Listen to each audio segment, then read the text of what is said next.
या इलाही दिखा दे मुझको ये मदीना कैसी बस्ती है।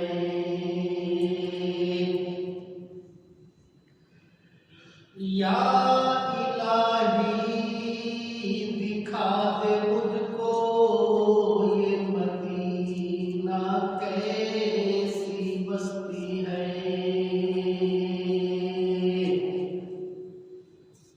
सुना है रात दिन वहाँ पर तेरी रहमत बरसती है। सुना है रात दिन वहाँ पर तेरी रहमत बरसती है। मौला कर मैं अपने अमला बल में खाते कुछ नहीं मेरे पल्ले।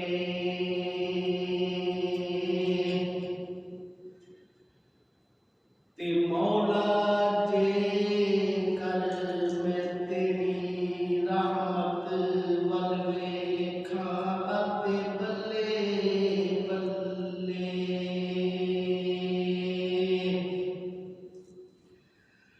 मालिदा कब है भर भर मशका बूटी पानी लावे।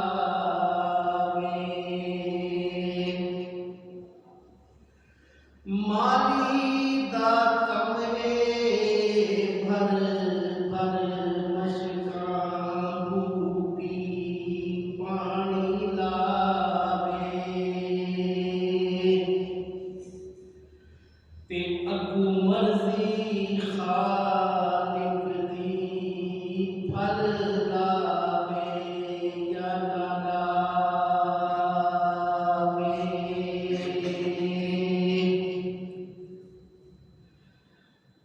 बालगल उला भी कमाली कशफत दुजा भी जमाली।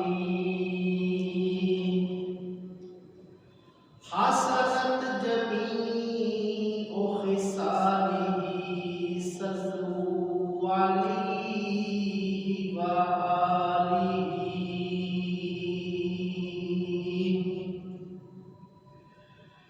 या साहिबल जमालु व या सय्यदिल बशर मिन वजहिकल मुनीरु लक़द नूरु वल कमर। ला युमकिनु सनाउ कमा काना हक़्क़हु।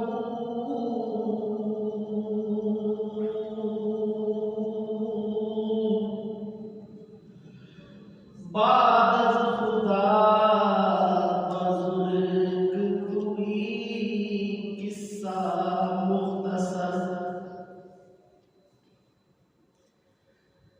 नहायती वाजिबुल एहतराम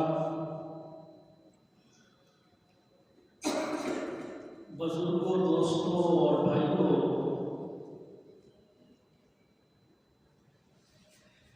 जैसा कि आप हज़रात को मालूम है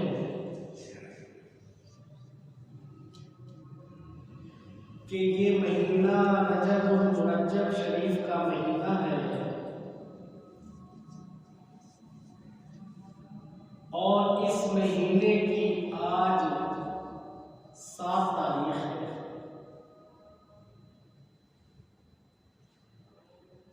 इस महीने की एक शान और एक फजीलत ये भी है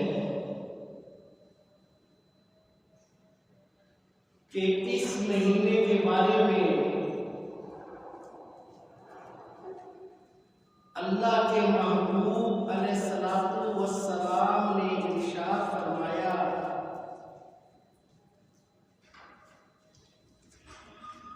कि लोगों, रजब का महीना मेरा महीना है। रजब का महीना अलैहिस्सलातु वस्सलाम ने इरशाद फरमाया कि लोगों, रजब का महीना अल्लाह रब्बुल इज्जत का महीना है।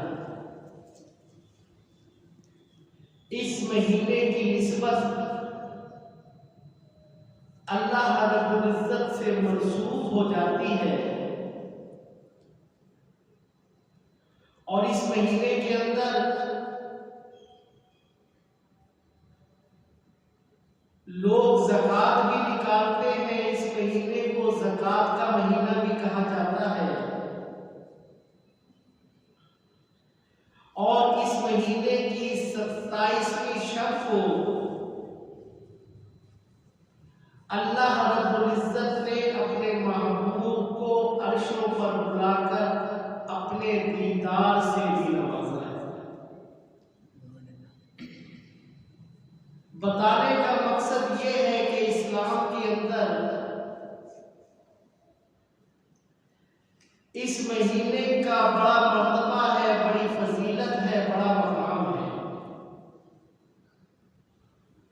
और फिर इस महीने के अंदर एक और बात भी होती है। वो बात यह है कि इस महीने की 6 तारीख को शहंशाह हिंद अताए रसूल वालिए हिंद ख्वाजा खाजगान हजरत ख्वाजा मोइनुद्दीन चिश्ती अजमेरी रहमतुल्लाह अलैह का यौम विसाल है। और जैसे ही ये रजबुल मुरज्जब का महीना शुरू होता है, पूरे बड़े सगीर पाक और हिंद के अंदर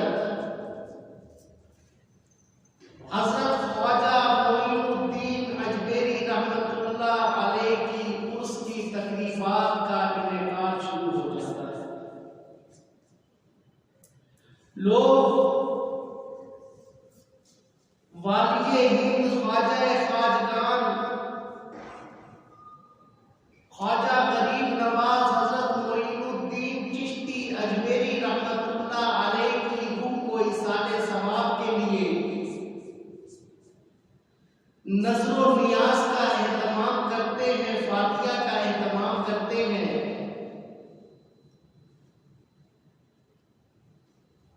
मेरे दोस्तों और बुजुर्गों, आज के इस जुम्मातुल मुबारक के खुतबा में मुख्तसर से वक्त में आप हजरात के सामने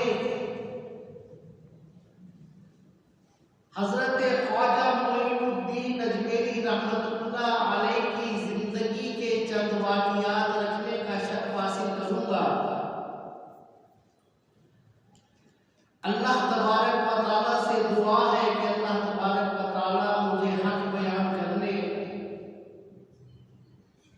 हम सबको हक सुनकर उस पर कायम रहने, उस पर अमल करने की तौफीक अता फरमाए।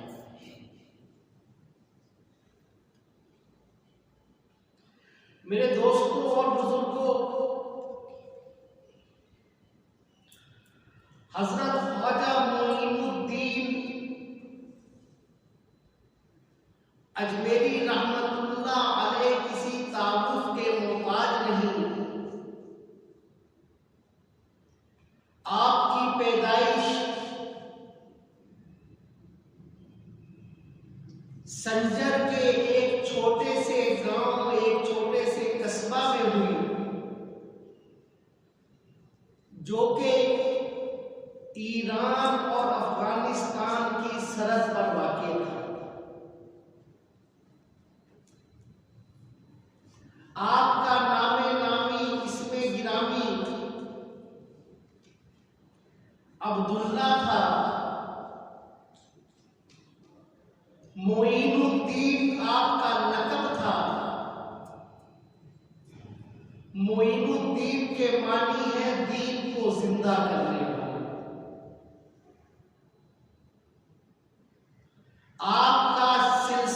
नसब, आपका शजरा नसब 12वीं पुश्त में जाकर हजरत मौला अली रजी अल्लाह तआला अन्हु से मिलता था, और आपकी वालिदा का शजरा नसब 7वीं पुश्त में हजरत इमाम हसन रजी अल्लाह तआला अन्हु से मिलता। यानी आप वालिद की तरफ से भी सैयद थे और वालिदा की तरफ से भी सैयद थे। आपने के वालिद का नाम गयासुद्दीन था, जो बहुत नेक, मुत्तकी और परहेजगार थे। आपने इब्तदाई तालीम अपने वालिद से हासिल की। 7 साल की उम्र में आपने कुरान पाक हिफ्ज़ कर लिया। कुरान पाक हिफ्ज़ करने के बाद मजीद दीनी और असली तालीम के लिए आपको मदरसे में दाखिल किया गया, जहां पर आपने दीनी इल्म की तकमील मुकम्मिल की। जब आपकी उम्र 14 साल हुई, जो 14 साल की उम्र में आपके वालिद का इंतकाल हो गया, और उसके 6 माह बाद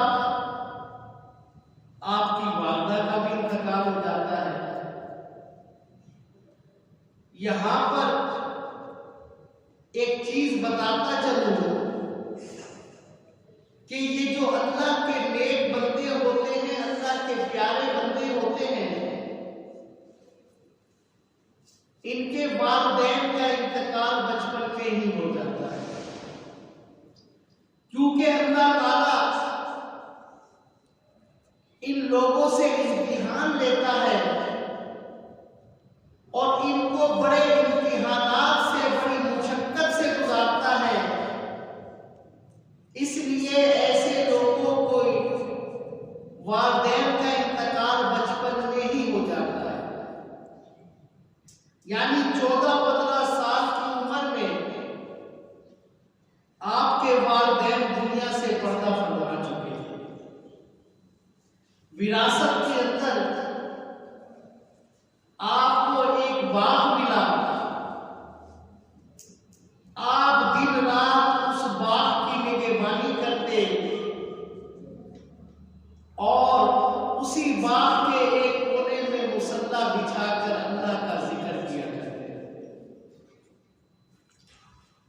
एक दिन आपने देखा कि आपके बाग में उस वक्त के एक मजलूम अल्लाह के नेक बंदे, जिनका नाम था हजरत इब्राहिम कंदूरी रहमतुल्लाह अलैह, जो कि मजलूम थे, उनका गुजर होता है, वो बाग के अंदर दाखिल होते हैं।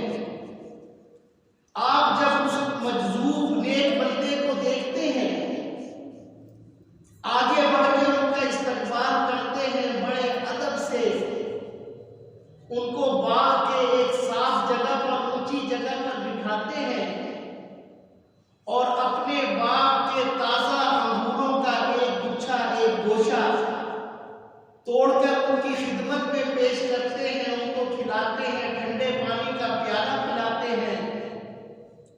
वो मजलूम बुजुर्ग आपकी इस खिदमत से, ताबेदारी से खुश होते हैं और अपनी पोटली से एक सूखी हुई रोटी का टुकड़ा निकालते हैं और अपने मुंह के अंदर चबाकर हजरत ख्वाजा मोइनुद्दीन रहमतुल्लाह अलैह के मुंह के अंदर डाल देते हैं। कहते हैं बच्चे ये रोटी का टुकड़ा ये नवाला खा लो। हजरत ख्वाजा मोइनुद्दीन अजमेरी रहमतुल्लाह अलैह 14 साल की उम्र है। वो रोटी का नवाला जब खाते हैं तो बस रोटी का नवाला खाने की देर थी, क्योंकि वो मजजूब ने, अल्लाह के वली ने अपने दांतों से चबाकर आपको अता फरमाया था। बस वो रोटी का नवाला खाने की देर थी कि आपके दिल की दुनिया बदल जाती है, दुनिया से दिल उचाट हो जाता है। बस आप वहां से दुनियादारी को खैर बात कहते हैं, अपने बाप को, अपनी जमीन को, अपने घर को, सब चीजों को फरोख्त करते हैं और अल्लाह की राह में तकसीम करते हैं और अपने इलाके से, अपने गांव खलासा से निकल जाते हैं, पूरी दुनिया के अंदर घूमते हैं, औलियाए किराम के मज़ारों पे जाते हैं, ज़ियारत करते हैं। रवायात के अंदर आता है कि आप घूमते घुमाते बगदाद शरीफ पहुंचते हैं। 6 माह तक आप हजूर गौसे आजम रज़ी अल्लाह ताला अन्हु के साथ एक हुजरे में रहते हैं और अल्लाह की इबादत करते हैं, वहां से फैज हासिल करते हैं। फिर आप हजरत जुनैद बगदादी रहमतुल्लाह अलैह की मस्जिद में बगदाद में तशरीफ ले जाते हैं। वहां पर आपका सामना, आपकी मुलाकात हजरत ख्वाजा उस्मान हारूनी रहमतुल्लाह अलैह से होती है। आप उनकी कदमबोसी करते हैं, उनकी खिदमत करते हैं। रवायात के अंदर आता है कि 3 साल तक आप हजरत ख्वाजा उस्मान हारूनी रहमतुल्लाह अलैह की खिदमत करते हैं। 3 साल बाद हजरत ख्वाजा उस्मान हारूनी रहमतुल्लाह अलैह आपको बैत करते हैं, आप उनके मुरीद बन जाते हैं और मुरीद बनने के बाद फिर आप अपने शेख की खिदमत में लग जाते हैं, खिदमत करना शुरू कर देते हैं। रवायात के अंदर आता है कि 8 साल तक आप अपने शेख की खिदमत करते रहते हैं। 8 साल बाद जब हजरत ख्वाजा उस्मान हारूनी रहमतुल्लाह अलैह हज के लिए तशरीफ ले जाते हैं तो आपको भी साथ ले जाते हैं। आपकी खिदमत को देखते हुए, आपकी ताबेदारी को देखते हुए हजरत ख्वाजा उस्मान हारूनी रहमतुल्लाह अलैह जब खाने काबा हाजिर होते हैं तो अल्लाह की बारगाह में दुआ करते हैं कि अल्लाह, बगदाद से आया हूं, एक दीन का मोइनुद्दीन साथ लाया हूं, ए अल्लाह इसको मैं तेरी बारगाह में पेश करता हूं, इसे कबूल फरमा। रवायात के अंदर आता है, गैर से आवाज आती है कि ए ख्वाजा उस्मान फारूकी, हमने इसे कबूल फरमाया, इसको अल्लाह की बारगाह में कबूल कर लिया गया है। वहां से आप मदीने मुनव्वरा जाते हैं, नबी पाक के रोजे अनवर पर हाजिर होते हैं। नबी पाक के रोजे पर खड़े होकर आपके मुर्शिद ख्वाजा उस्मान हारूनी रहमतुल्लाह अलैह ये दुआ करते हैं, या रसूल अल्लाह, या हबीब अल्लाह, आपके लिए गुलाम लेकर हाजिर हुआ हूं, मोइनुद्दीन को लेकर हाजिर हुआ हूं, या रसूल अल्लाह इस गुलाम को कबूल फरमाइए। रोजे रसूल से आवाज आती है कि ए उस्मान हारूनी, हमने मोइनुद्दीन को कबूल किया और जाओ, हमने इसको हिंदुस्तान का बादशाह बना दिया। हिंदुस्तान की सल्तनत हमने मोइनुद्दीन के हवाले कर दी।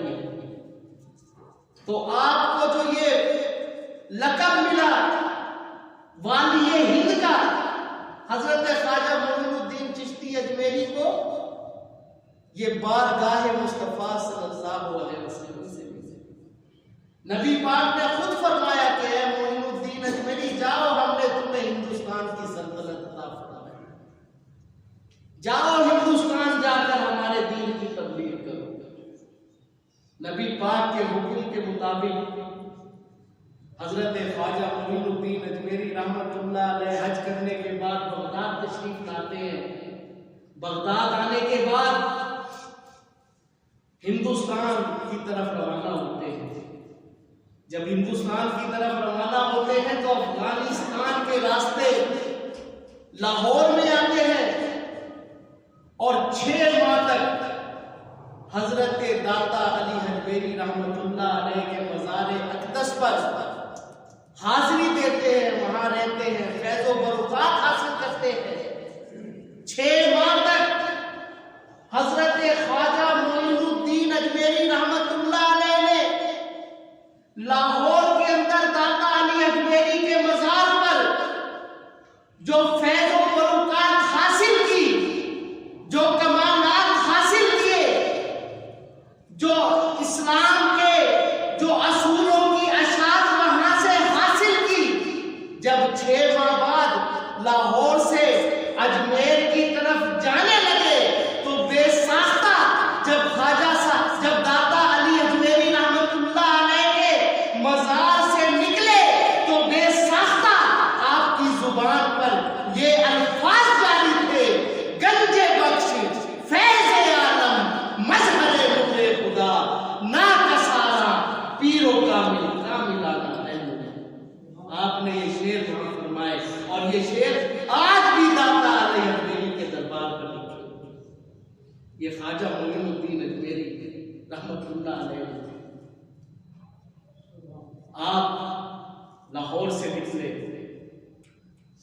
हिंदुस्तान पहुंचे। उस वक्त अजमेर हिंदुस्तान का एक बड़ा शहर था। अजमेर के अंदर पहुंचे, आपके साथ चंद दरवेश थे, गिनती के 20 या 30 आपके मुरीद थे। जब अजमेर पहुंचे तो एक मकाम पर एक खुला मैदान था। आपने देखा, मुरीदों को कहा कि यहाँ पर डेरे डालो, यहाँ पर खैमे लगाओ। मुरीदों ने खैमे लगाना शुरू कर दिए। जैसे ही वहां पर खैमे लगे, उस वक्त वहां का राजा पठौरी राज, उसके नौकर चाकर आ गए, कहने लगे मियां ए दरवेशो, ए फकीरो, यहाँ खैमे क्यों लगा रहे हो? इसकी इजाजत से यहाँ खैमे लगा रहे हो? तुम्हें पता नहीं है इस जगह पर, इस मैदान में राजा के ऊंट बैठते हैं, हटाओ अपने खैमे यहाँ से, तुम यहाँ खैमे नहीं लगा सकते। हजरत ख्वाजा मोइनुद्दीन चिश्ती अजमेरी रहमतुल्लाह अलैह ने जब ये सुना ना, तो आपने फरमाया ठीक है, हम तो अपने खैमे हटा लेते हैं, अब यहां पर राजा के ऊंट ही बैठे हुए। अल्लाह के वली के मुंह से इतना निकलना था, आपने वहां से खैमे हटा लिए, दूसरी जगह लगा लिए। राजा के नौकर आए, उन्होंने ऊंटों को बिठा दिया। सुबह हुई, अब वो नौकर ऊंटों को उठाते हैं चराने के लिए, ऊंट उठने का नाम है। हजारों कोशिशें कर ली, ऊंट उठने का नाम नहीं लेते। परेशान होकर राजा के पास पहुंचे, जी ऊंट खड़े नहीं होते। राजा ने कहा क्यों खड़े नहीं होते? नौकरों ने कहा कल एक कोई मजदूर बंदा था, वो यहाँ खैमे लगा रहा था, हमने उसको हटाया तो उसने कहा जी अब यहाँ ऊंट ही बैठेंगे। उसके बाद से ऊंट ऐसे बैठे हैं कि वो खड़े होने का नाम ही नहीं लेते। राजा ने कहा जाओ उस मजदूर के पास, उससे माफी मांगे और उससे कहो कि वो ऊंट उठाए। नौकर भागे भागे ख्वाजा साहब की बारगाह में आते अर्ज करते हैं हमसे गलती हो गई, हमारे तो ऊंट खड़े नहीं होते, दुआ कीजिए हमारे ऊंट खड़े हो जाए। आपने वहीं बैठे बैठे उंगली का इशारा किया, कहा उठ खड़े हो जाओ। बस उंगली का उठना था, सारे के सारे उठ खड़े होकर चलने चले। आपकी इस अजीमुशान करामत को जब वहां के लोगों ने देखा तो रवायात के अंदर आता है कि हजारों हिंदू आपकी इस करामत को देखकर कलमा पढ़ के मुसलमान हो गए। राजा ने जब देखा कि लोग जोक दर जोक मुसलमान हो रहे हैं, मुसलमानों की तादाद में इजाफा हो रहा है, परेशान हो गया। उस वक्त जो राजा के दरबार का मशहूर जादूगर था, उसका नाम था जोगी जापाल। राजा ने उसको बुला लिया, कहा जी ये मुसलमानों का कोई मजजूब आया है और करामतें दिखाता है, लोग मुसलमान होना शुरू हो गए, इसका कुछ हल करो। जोगी जापाल ने कहा जी कोई बात नहीं, 2 मिनटों का काम है। जोगी जापाल अपने जादूगरों को लेकर आपके पास आया और जादू दिखाने लगा। आपने अपने मुरीदों के दरमियान एक हसार खींचा। वो जोगी जापाल जादू दिखाता था, जादू के जोर से सांपों को निकाला और आपकी तरफ फेंकना शुरू कर दिया। जैसे ही वो सांप हसार के नजदीक आते गिर के मर जाते।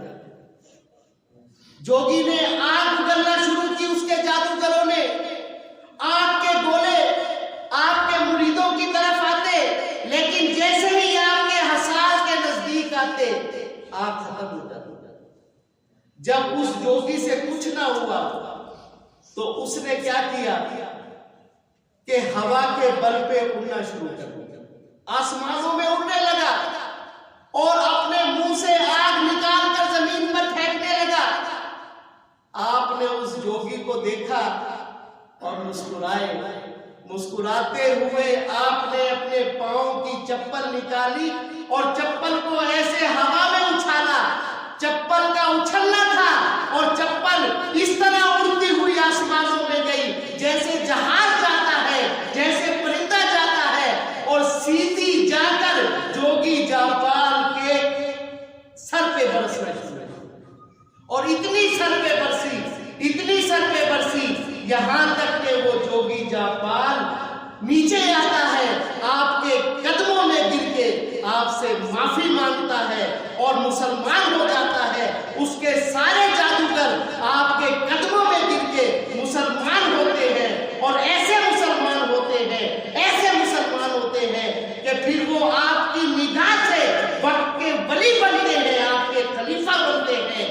आज भी आप अजमेर शरीफ चले जाएं, जहां ख्वाजा मोइनुद्दीन चिश्ती अजमेरी का मजार है, वहां चले जाएं, वहां जोगी जापाल की कब्र मौजूद है। वो आपके खलीफों में था। आपकी करामत को देखकर रवायात के अंदर आता है कि हिंदुस्तान में 90 लाख लोगों ने कलमा पढ़ के इसीलिए कहने वालों ने कहा कि निगाहे वली में जो तासीर देखी, बदलती हजारों की तकदीर देखी, वमा अलैना इल्लल बलागुल मुबीन। सुन्नत